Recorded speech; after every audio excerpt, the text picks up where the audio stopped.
Hello दोस्तों, मेरा नाम नमन है। मैं 21 साल का हूँ। ये कहानी मेरे घर के सामने रहने वाली एक जॉइंट फैमिली की बहू अंजलि भाभी की है। एक बार मेरे घर के सभी लोग बाहर गए और उनके घर के सभी लोग बाहर गए थे और कुछ दिन बाद आने वाले थे। मैं अपने घर में अकेला था और वो अपने घर में अकेली थी। मुझे कुछ जरूरत पड़ती तो मैं भाभी जी को कह देता और भाभी जी को कभी कुछ जरूरत पड़ती, कुछ सामान वगैरह लाना, तो मैं ला देता था। एक बार वो मेरे यहाँ दूध मांगने आई।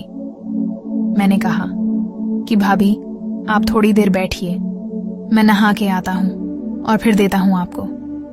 फिर मैं नहाने चला गया और जब वापस आया तो भाभी टीवी देख रही थी और हम जानबूझकर उनके सामने कपड़े बदलने लगे। हाँ, लेकिन टॉवल था। फिर हम उन्हें दूध लाकर दिए और कहे कि लीजिए भाभी दूध, आपका दूध खत्म हो गया क्या?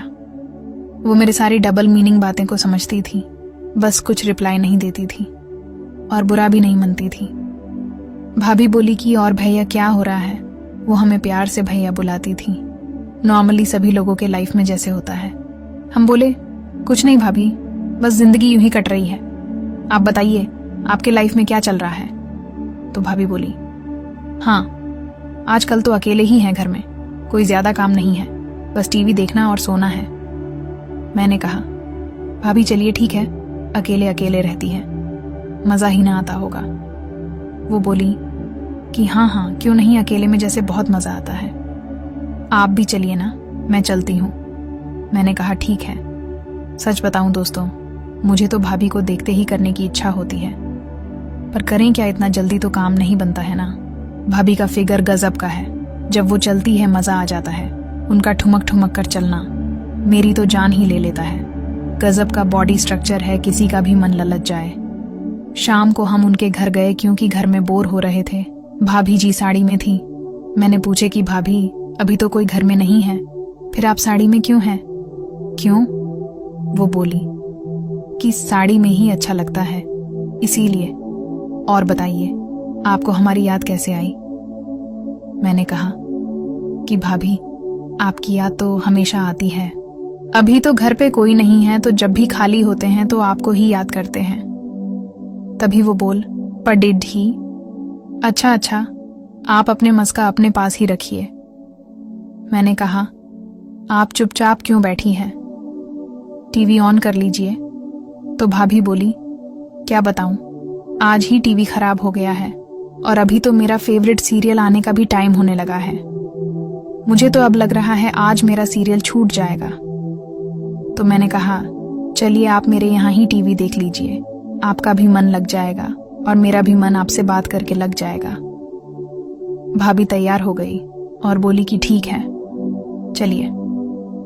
वो फिर बोली कि नमन भैया, आप जो डबल मीनिंग की सब करते हैं वो मैं सब समझती हूँ। मैं तो थोड़ा सोचने लगा कि अब शायद कुछ बात बन सकती है, तो हम बोले कि अगर भाभी आप सब समझती हैं तो कुछ रिप्लाई क्यों ना देती। वो बोली इसमें रिप्लाई देने वाली कौन सी बात है? तो मैंने पूछा आपको बुरा तो नहीं लगता है? वो बोली नहीं जी, पागल हैं, आपकी बात से नाराजगी कैसी? फिर वो हंसी और अचानक पूछी कि अच्छा ये बताइए कि कितनी गर्लफ्रेंड है आपकी? तो मैंने कहा कि एक भी नहीं। तो बोली अच्छा जी, मतलब कभी सच भी बता दिया करिए। अच्छा ये बताइए कि कितने लोग के साथ किए हैं? मैंने कहा कि क्या किए हैं? तो वो बोली इतना डबल मीनिंग बातें करते हैं पर समझे नहीं, हो ही नहीं सकता। मैं थोड़ी देर के लिए चुप हो गया, फिर अपने अंदाज में बोले कि नहीं भाभी, कहाँ किए हैं, लड़कियां आसानी से नहीं। तो बोली अरे तो उसमें क्या है, एक सुंदर सी लड़की पटाओ और कर लीजिए। ये बोलते हुए वो मुझे मजाक में अपनी तरफ खींच ली। मैंने कहा अच्छा भाभी, आप ही मेरी गर्लफ्रेंड बन जाओ और आप ही कर दो। मैंने कहा आप मुझे अपने साथ करने। भाभी थोड़ी मुस्कुराई और बोली कि अगर सोना है तो सिर्फ सोना और कुछ नहीं। मैंने कहा अरे भाभी, सोने का मतलब हम आपके साथ वो करना चाहते हैं। भाभी बोली अच्छा जी, अगर ये बात भैया को पता चल गया तो मैंने कहा पता कहाँ चलेगा, मैं भी अकेले हूं और आप भी अकेले। ये मौका तो बार बार नहीं आएगा। दोस्तों, मेरा धड़कन तेज हो गया था, मेरी सांसें जोर जोर से चलने लगी थी। मुझे डर था कि कहीं भाभी जी मना न कर दे और किसी को बोल दे कि मैंने ऐसा कहा है तो।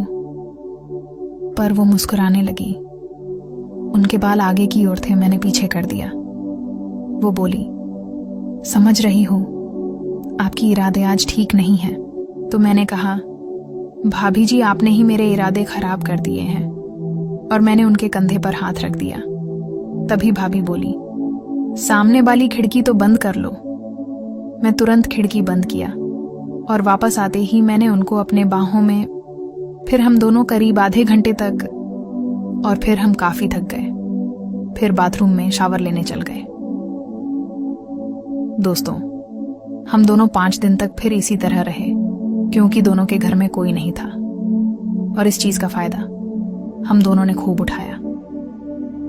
दोस्तों, अगर आपको कहानी कैसी लगी, अगर कहानी पसंद आई तो वीडियो को लाइक करें और चैनल को सब्सक्राइब करना ना भूलें।